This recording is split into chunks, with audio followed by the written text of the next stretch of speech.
Je crois que notre génération doit savoir que la bête de l'événement est là, et elle arrive.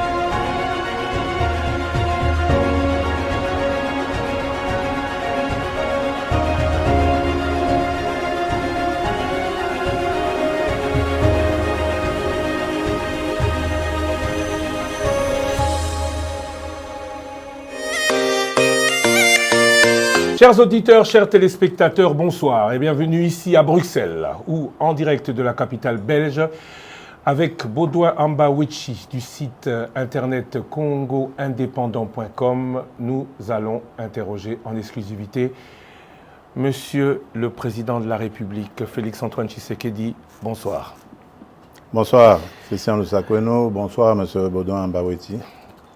Merci d'avoir accepté de nous accorder de votre précieux temps, votre séjour annoncé comme médical. Alors, on entre dans le vif du sujet. Vous êtes parti de Kinshasa un peu à la surprise générale.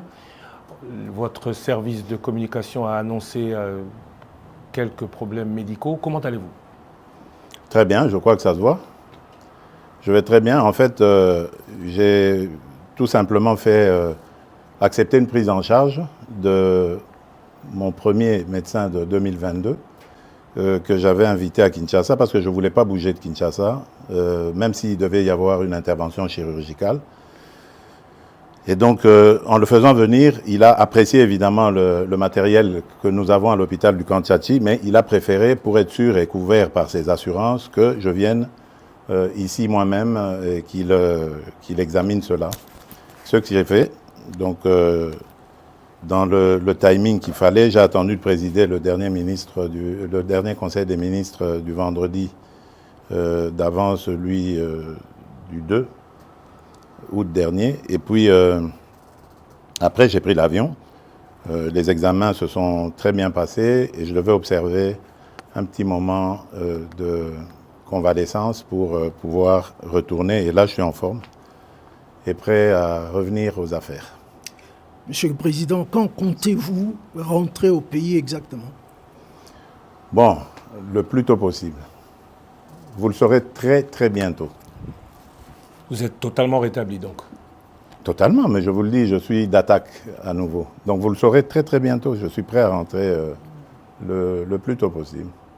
Alors vous allez rentrer dans un pays où le dollar est en hausse. Permettez-nous de parler un peu de la situation actuelle de notre pays.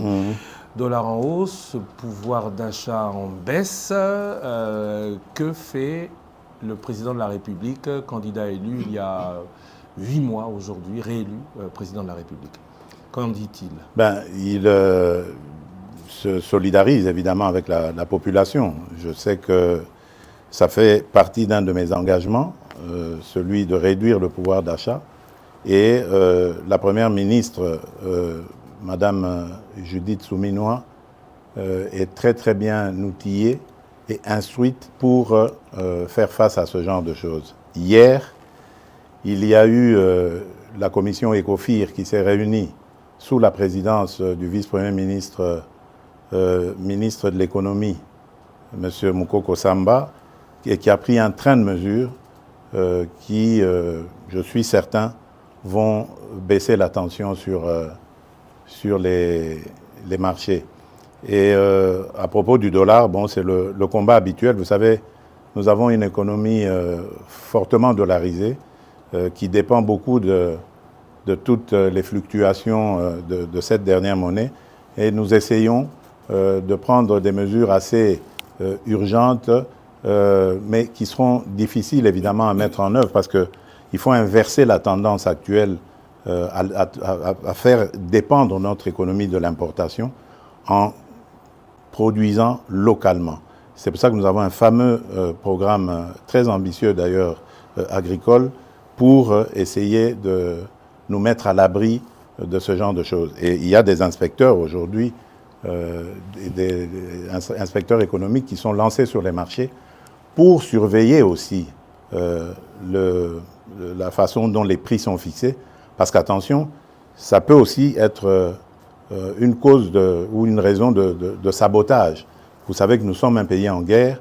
Nos ennemis essayent de nous déstabiliser de toutes les manières qu'ils soient. Ils le font par la guerre et peuvent le faire autrement aussi par la hausse des prix.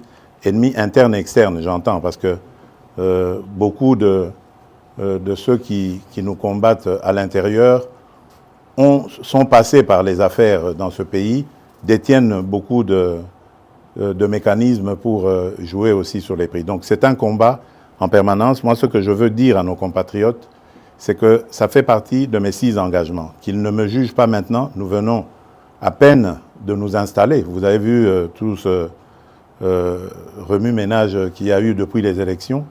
Le gouvernement souminois ne vient vraiment que de prendre les choses en main. Qu'ils continuent à nous faire confiance. Ils m'ont fait confiance le 20 décembre 2023. Eh bien, qu'ils continuent à me faire confiance. Je respecterai mes 6 engagements jusqu'au dernier. Monsieur le Président, j'ai une question un peu dérangeante. Écoutez, si vous la trouvez dérangeante, peut-être pas pour moi, hein, allez-y. Vous avez été élu brillamment avec 73%. Bien sûr. Et à l'époque, il n'y a pas eu de sondage d'opinion, mais votre cote était très haut. Mais depuis lors, il y a comme, le mot peut-être est fort, un désamour à votre égard. Désamour, je ne dirais pas. Je n'ai pas fini ma question. Ah, pardon. Lorsqu'on parle avec des gens, Oui. ils vous disent « je suis tshisekédiste, mais Étienne », mais pas tshisekédiste Félix. Il a oublié ce que papa avait dit, le peuple d'abord. Qu'en dites-vous? Bon, d'abord, je respecte leur choix. C'est la démocratie. Moi, je n'ai jamais exigé à quelqu'un de m'aimer. C'est d'une part. D'autre part, je dirais que la politique n'a jamais été statique.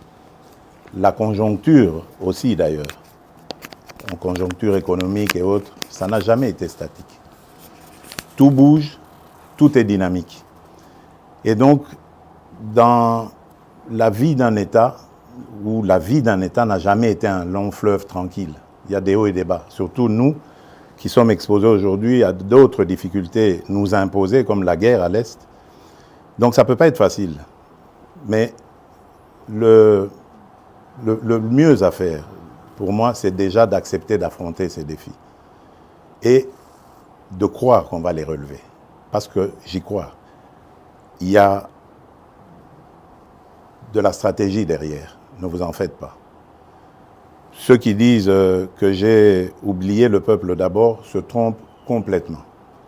Parce que je dors et je me réveille en pensant au peuple congolais.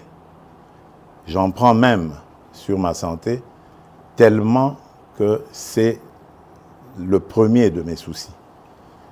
Donc j'espère qu'en 2028, lorsque nous ferons le bilan, ceux qui disent que je me suis éloigné de Tshisekedi Étienne auront le courage de revenir sur leurs propos. Parce que c'est ce qui se passera. Vous aviez 6 engagements. Vous avez aussi dit que vous allez monitorer le gouvernement. Bien sûr. Est-ce qu'on doit attendre 2028 pour faire le bilan? Non, non. À quand est-ce que le peuple pourra se dire, on commence à voir tout ce que le président dit et promet, à matérialiser le changement? Écoutez, notre chef d'équipe, c'est Madame Judith Souminois. Je ne veux pas lui mettre la pression. Elle est suffisamment outillée pour évaluer le travail de ses ministres et de m'en faire rapport. Et moi-même, d'ailleurs, comme vous le savez, je préside quasiment tous les vendredis, lorsque je suis au pays, les réunions du Conseil des ministres. Donc je peux suivre. J'ai un cabinet qui est très actif, qui m'accompagne dans ce suivi. Donc, moi, j'estime la première évaluation au début de l'année prochaine. Donc, il faut peut-être s'attendre à du réaménagement gouvernemental au début de l'année prochaine.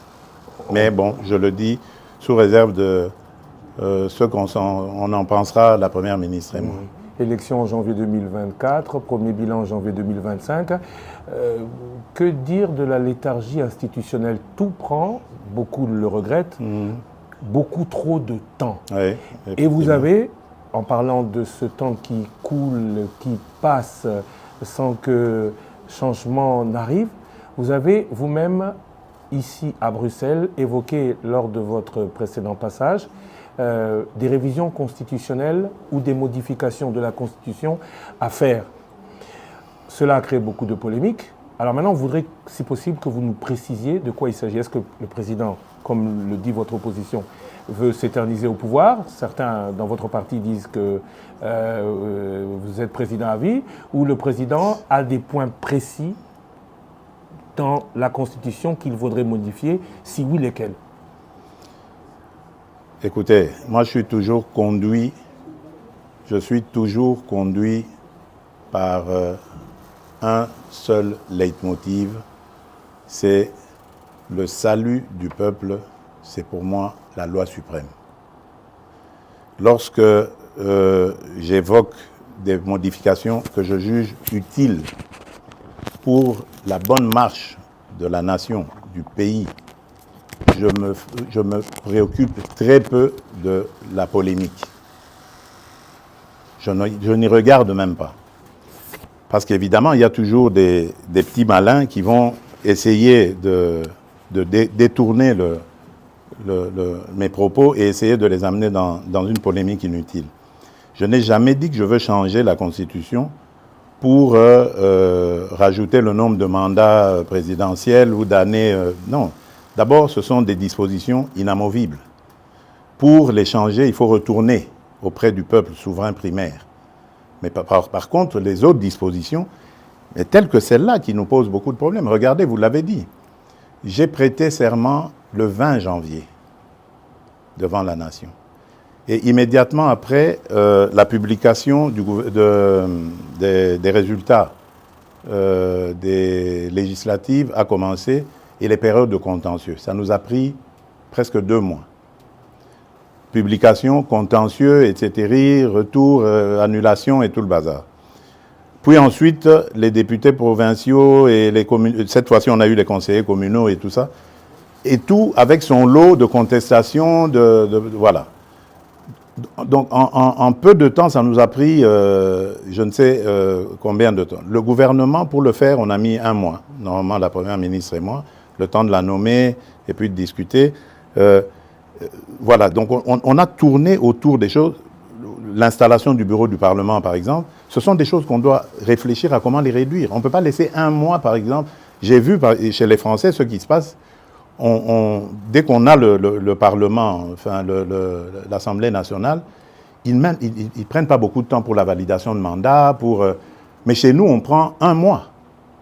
Alors que les sujets à traiter pendant cette période ne sont pas nombreux. Il y a juste la validation de mandat que le bureau a et l'installation du bureau définitif. Mais pourquoi ça doit prendre 1 mois? Ça peut se faire en 2 jours. Ce sont des choses comme ça qu'il faut revoir, réduire, etc. Autre chose, par exemple, qui me motivait à vouloir ce changement de constitution, enfin des modifications dans la constitution, c'est la désignation des gouverneurs. Je trouve que la désignation des gouverneurs aujourd'hui fragilise nos provinces. Il faudrait, à mon avis, les gouverneurs étant des grands commis de l'État, qui soient désignés directement par le gouvernement en place et qu'ils rendent direct rapport au gouvernement. Les sanctions, on peut imaginer comment les prendre en cas de dérapage, mais lorsqu'on laisse à la vindicte des parlementaires provinciaux, des députés provinciaux, la gestion comme ça des gouverneurs, moi je crois qu'on a un problème encore de culture politique au Congo. Nous n'avons pas besoin d'aller aussi vite. Ça c'est pour les pays qui sont outillés dans la démocratie, dans la gestion de la chose publique. Nous avons encore besoin d'apprendre et on doit y aller étape par étape.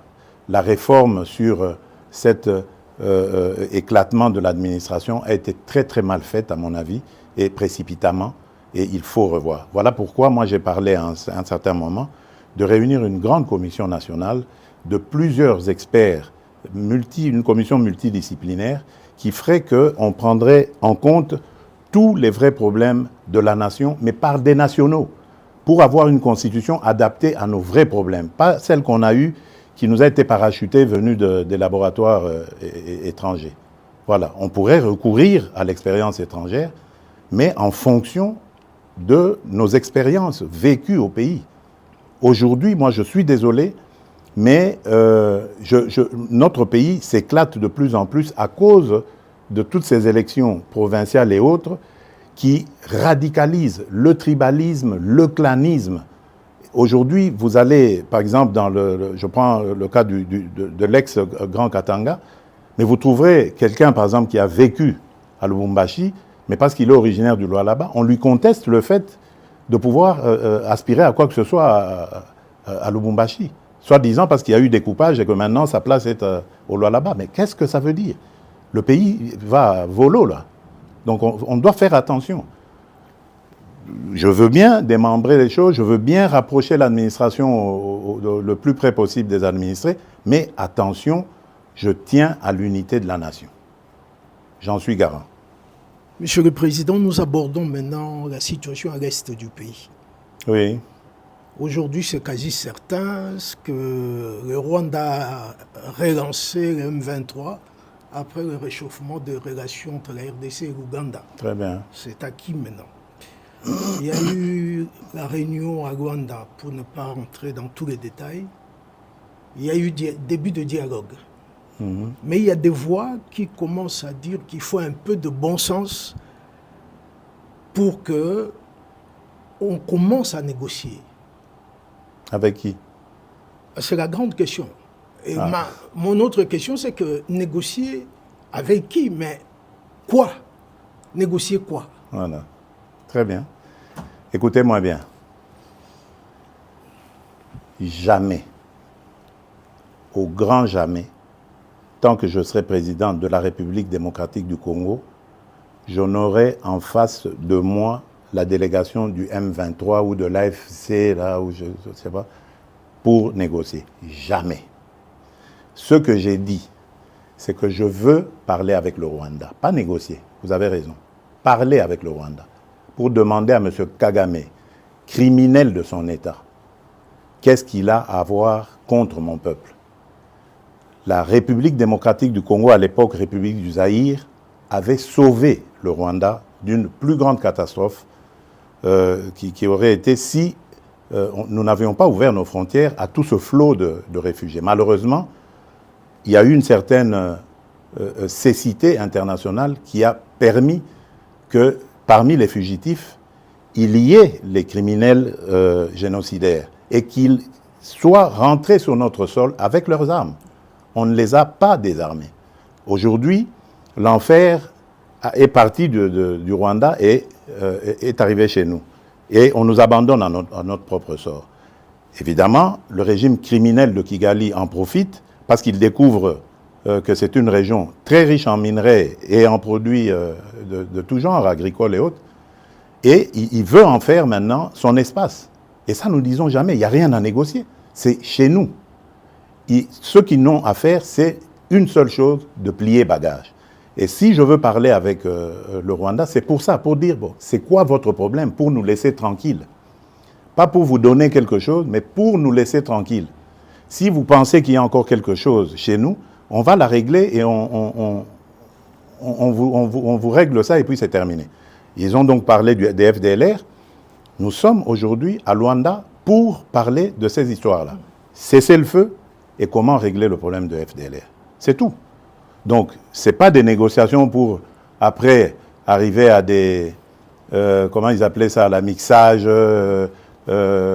instaurer brassage, mixage. Niet. Ça, il n'y aura plus. Ils peuvent arrêter de rêver. Et d'ailleurs, c'est parce qu'ils le savent que vous avez vu qu'ils ravivent encore ce M23, coquille vide, dans un territoire d'ailleurs qui est sous leur contrôle. Donc vous voyez que c'est de la propagande en fait. Ils veulent faire croire que, d'abord ils font cette comédie, ils font dire au M23 qu'ils ne se sentent pas concernés par Luanda, alors que tout le monde sait que c'est Kigali qui les pilote. Ensuite, ils les ravivent un peu pour dire, vous voyez, nous sommes capables de reprendre les armes. Ok. nous savons et nous sommes inscrits dans le processus de Luanda. Et d'ailleurs, demain, des pourparlers vont commencer pour justement se pencher sur le plan de cessez-le-feu et de retrait et le plan d'anéantissement des FDLR. Et nous disons, si à côté de ça, le grabuge continue, nous continuerons à tenir pour responsable Kigali. Et pour nous, le provocateur numéro 1, ce sera lui, et les conséquences, ce sera à lui de les assumer. C'est ça le problème. Et si ça continue, beaucoup pensent que cette guerre n'est pas qu'une guerre des richesses, mais surtout une guerre de conquête du territoire. On a beaucoup parlé de balkanisation. C'est une guerre de richesse. C'est une guerre de conquête des territoires, justement, des territoires riches. Vous pensez que s'il n'y avait pas tous ces minerais rares et tant prisés dans le monde, dans ce sous-sol de chez nous, là-bas, dans le Massissi, Rutshuru et tout ça, ils seraient venus. Ils nous laisseraient tranquilles. C'est des sols riches et des sous-sols riches. C'est ça qui attire. Et maintenant, pour que ce soit définitivement mis en coupe réglée, sous coupe réglée, eh ben, ils veulent le couper de la RDC. La balkanisation est donc encore possible dans leur tête, pas chez nous. Jamais, elle n'est pas possible. Mais parler avec le Rwanda, c'est lui donner un minimum de bonne foi. Est-ce que vous pensez qu'il peut avoir de bonne foi? J'y crois pas. Je n'y crois pas. J'ai testé leur bonne foi, je n'y crois plus du tout. Maintenant, c'est la pression. Je remercie les États-Unis d'Amérique parce que c'est eux qui nous apportent beaucoup de choses. D'ailleurs, vous avez vu, au départ, il y a eu une trêve. Maintenant, il y a un cessez-le-feu. Je vous dis, ce n'est pas le Congo qui l'a demandé.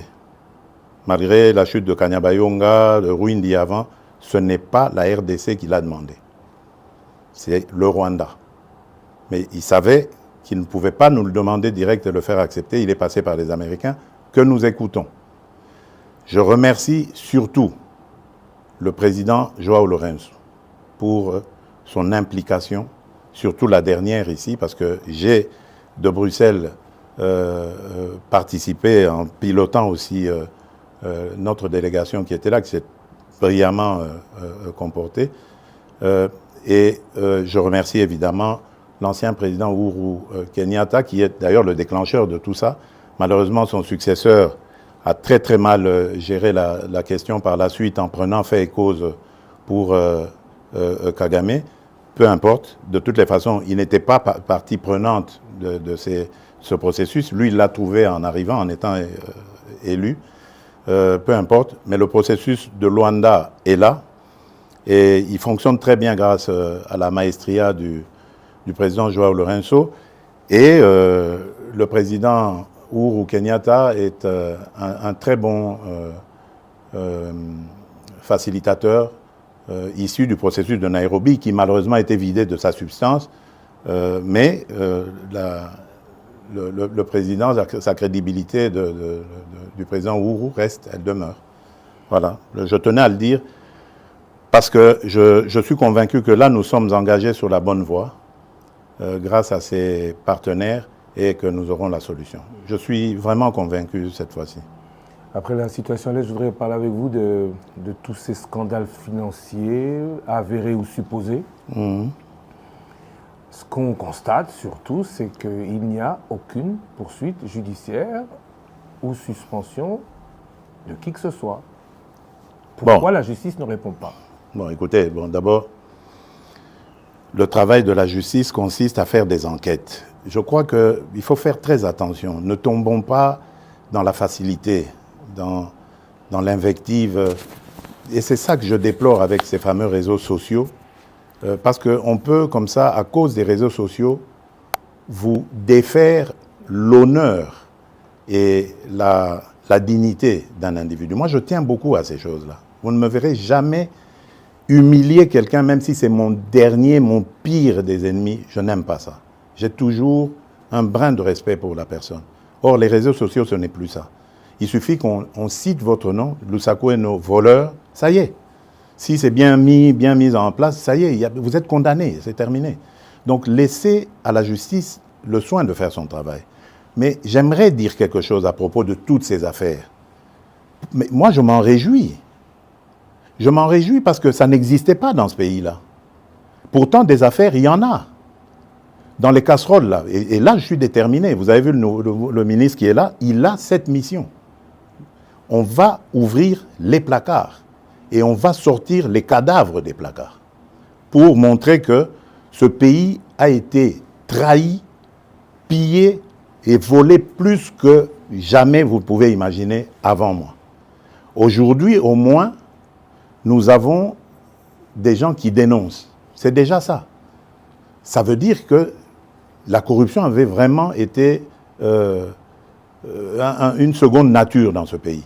Donc ne vous en faites pas. Réjouissez-vous quand vous entendez ces choses-là. Malheureusement, c'est récupéré par les réseaux et c'est ça qui désoriente un peu l'opinion, qui désoriente. Parce qu'il faut laisser la justice sereine. Vous savez qu'elle est déjà malade. On est en train de travailler à la remettre en place. Donc il faut lui laisser le temps de faire son travail. On va leur donner encore plus de moyens de travail pour que la justice soit dite. Parce que, attention, on a affaire à parfois des chefs de famille, on a affaire à des gens qui tiennent à leur dignité. On ne peut pas la jeter en pâture comme ça en disant, voilà, ça y est, il est voleur. Non, prenez votre patience. Jamais justice n'a été expéditive. Regardez, dans nos pays à tradition démocratique ici, il y a des procès qui durent 10 ans, 15 ans de corruption. Mais pourquoi est-ce que vous voulez que, parce qu'un nom a été cité, le lendemain, il doit être condamné? Mais non. Il faut lui donner les moyens de sa défense et voir comment ça va se passer. Monsieur le Président, vous avez cité le ministre de la Justice sans le citer. Justement, je voudrais poser une question à son sujet. Ouais. Sa nomination en tant qu'opposant a surpris agréablement beaucoup de gens. Très bien. Est-ce qu'on peut interpréter ça comme une ouverture aux forces de l'opposition? Bien sûr. Est-ce que c'est un jargon que vous passez? Bien sûr. Pour dire que vous voulez rassembler... Bien sûr, c'est une ouverture, bien sûr. Dernièrement, j'ai reçu, pour l'anecdote, les évêques de la Cinco, le jour où ils ont élu leur nouveau président, leur nouveau bureau. Et dans nos discussions, je ne vais pas les dévoiler ici, mais il y a eu une demande allant dans ce sens. Mais ma réponse était claire. J'ai dit, mais Seigneur, je suis à votre disposition. Je ne demande que ça. Mais dites-moi, comment vais-je m'y prendre? J'ai pris l'exemple que de trois opposants. J'ai commencé par Martin Fayoulou. Je dis, mais il n'a jamais reconnu les résultats des dernières élections. Comment est-ce qu'il acceptera ma main tendue? Moïse Katumbi était prêt à faire la même chose, ou il avait même fait la même chose, mais grâce, évidemment, à la pression des siens, il a accepté qu'il rentre dans les institutions, mais lui reste borderline. Joseph Kabila, n'en parlons pas. Lui, il a carrément boycotté les élections et prépare une insurrection, parce que l'AFC, c'est lui. Donc, dites-moi, je fais quoi? Je n'avais pas eu de réponse. Mais j'ai parlé d'autres qui sont plus conviviaux, plus participatifs. Et je rends ici, par exemple, hommage à quelqu'un comme Adolphe Muzito et même un petit peu le docteur Mukwege aussi, qui malgré leur position d'opposants, qui font parfois de commentaires objectifs.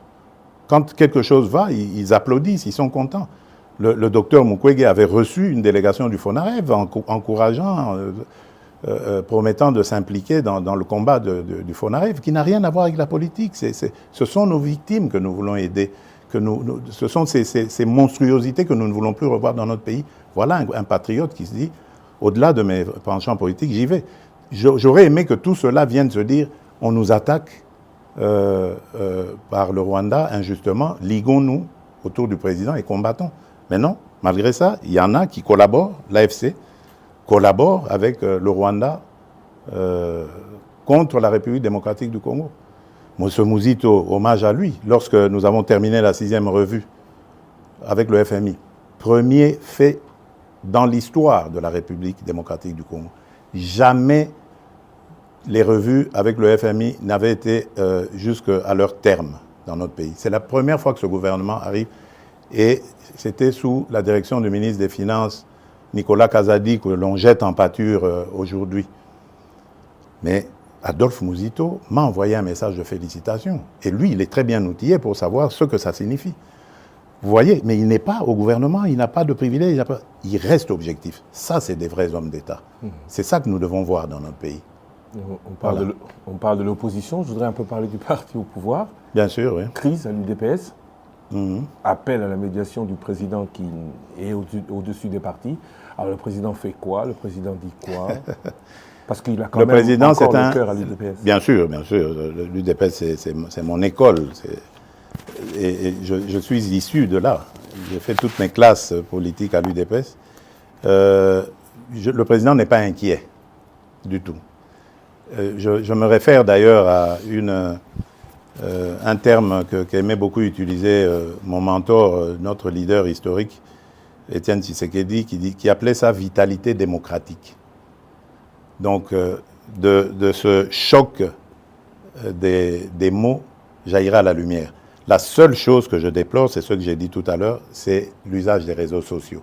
À l'époque, quand nous nous battions comme ça, on le faisait dans des salles entre quatre yeux ou sur le net, mais entre nous, sur nos sites, comment on appelait ça encore, là, les sites de discussion qu'on avait à l'époque, quand on n'avait pas encore ces réseaux sociaux. Et c'était bien, ça se passait, c'était chaud, bien sûr, bouillant, mais démocratique. Et ça terminait toujours par s'arranger. Et je vous promets, ça va s'arranger. Je ne suis pas du tout inquiet. C'est des choses qui arrivent. Je ne veux pas, en tout cas, que ça prenne des allures du genre de ce qu'on a vu avec les forces du progrès, que je condamne complètement. Mais je tiens à ce que... enfin, je suis sûr plutôt que les choses vont rentrer dans l'ordre. Pas de problème. Je voudrais aborder une question que vous connaissez et maîtrisez très bien, les relations avec la Belgique. Oui, bien sûr. C'est mon autre Congo. Hein, voilà, justement, en 2019, vous avez justement dit que c'est l'autre Congo pour vous.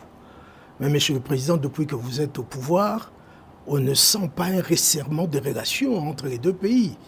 Ah, ça, je ne sais pas par quoi vous voulez le voir. Vous. Il y a une ambiance de ni guerre ni paix. Et on ne sent pas un engouement des investisseurs belges à aller chez nous. Oui, mais... Est-ce que c'est toujours le problème de climat des affaires? Je crois qu'il y a un peu des deux. Vous avez raison. Attention aussi, ce sont des gens qui doivent être sûrs de leur mise. Hein? Donc ça veut dire que quelque part peut-être que nous n'avons pas encore émis suffisamment de signaux rassurants sur le climat des affaires. D'ailleurs, pendant que je suis ici, j'ai été interpellé par un message de l'ambassadrice belge à Kinshasa sur un sujet belge qui a été victime de tracasseries d'un ancien ministre du régime passé qui était à l'urbanisme ou aux affaires foncières et qui l'a mis dans de sales draps aujourd'hui. Donc vous voyez que même les affaires d'il y a plusieurs années continuent à avoir des effets aujourd'hui. Donc nous avons peut-être un travail, et si celui-là, ce monsieur belge, vient en parler à ses amis ici, ils vont mettre la pellade douce avant d'y aller. Il y a de l'attrait, on sent que les choses bougent, mais je crois que de part et d'autre, il faut faire des efforts, surtout se rassurer. Ça, c'est d'une part. D'autre part, attention, il y a aussi une réalité en Belgique. La Belgique, il ne faut plus la voir comme l'ancienne Belgique qui était, qu'ils appelaient eux-mêmes la Belgique de papa. La Belgique, aujourd'hui, elle s'est très fortement communautarisée, et même dans leur système d'exportation, de business, de commerce avec l'étranger, ils le font plus par des communautés. Donc c'est à nous aussi d'adapter notre diplomatie à ce niveau-là. Et je suis en train même de réfléchir à voir comment, avec nos compatriotes de la diaspora, avoir des diplomates qui parlent très bien le néerlandais, qui parlent très bien le français, qui parlent bien l'allemand pour la région germanophone, et qui se mettent en contact justement avec ces gouvernements communautaires pour voir les rapprocher les uns après les autres. Donc il y a un travail complet à faire. Mais quant aux relations, je vous rassure, elles sont excellentes.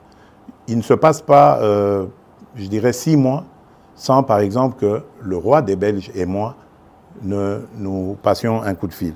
D'ailleurs, nous avons un rendez-vous programmé déjà pour septembre prochain ici en Belgique. Donc ça se passe très bien. Au niveau du gouvernement, même chose.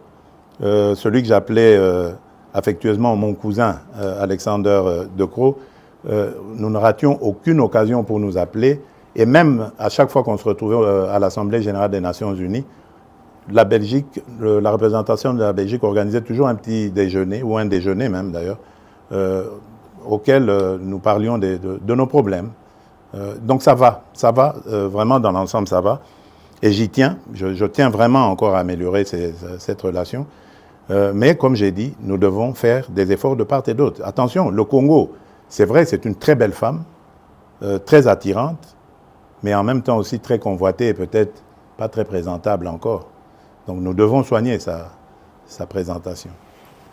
Monsieur le Président, merci beaucoup. Merci Bodoamba Wechi du site Internet Congo Indépendant d'avoir été avec nous aujourd'hui pour cette émission exclusive. Merci à vous. Bon retour. Soki Okoye Bisso, il faut quand même qu'on termine en lingala pour les Congolais qui nous suivent, même si le lingala de M. Ambawichi est peut-être un peu mieux élaboré que moi, encore que j'en doute. Moi, je crois que oui. Vous rentrez aux Ozonga, Kinshasa, Kisangani vous a attendu. Est-ce qu'on va vous y voir? Vous aviez dit l'intérieur du pays, vous allez beaucoup pratiquer pendant ce deuxième mandat. Quel est votre programme une fois de retour au pays? Oui, bon, nakozonga mboka, en tout cas, na mikolo mike, bangonga mike kuto nakoloba, o ezali liboso awa. Kisangani nakozonga, po nalingaki kutu na sacrifier likambo ya santé, po nakende Kisangani nazana le 2 août. Mais nzoto nde esengaki abandon. Yango nabi nasala yango, po na Kisangani biloko ya kosala ezalaki. Aéroport à Bamboka, centrale électrique, na solaki déjà na DG à SNEL, na lingi, likambo centrale électrique wane sila, na kokite lango, na kende kotala. Na mwa makambo ebele, surtout babitumba wana ya bandeko na biso, ba mbole na balengola, na lingi koyoka makambo wana na mboka na biso te. Na okende kotala yango, pembeni na tala, et puis surtout ko remercier peuple na biso ya Kisangani, ndenge ba yambaka biso, pe ndenge ba votaka biso.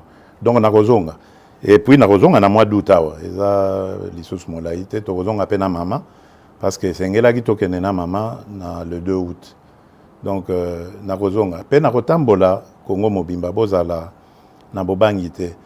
Le problème tozali nango ezali onazoloba ezali nano ya kosilisa makambo ya mbilinga kimia ekota. Congolais nyonso asepela tokoka kokende kotala na kopesa na bambote na esengo. Okoki kokende te esika bato basepeli kaka na ndako na biso moko Congo bamisusu baza na mawa baza kolela nga na nini komona yango te. Na tie nanu makasi na nga mayele na ngai na kosilisa likambo monguna akotiseli biso moto oyo azokotisela biso na mboka sima na yango tokosala tozana na bambula ti na 2028 likambo banga eza wana ta. Monsieur le Président, je vous remercie.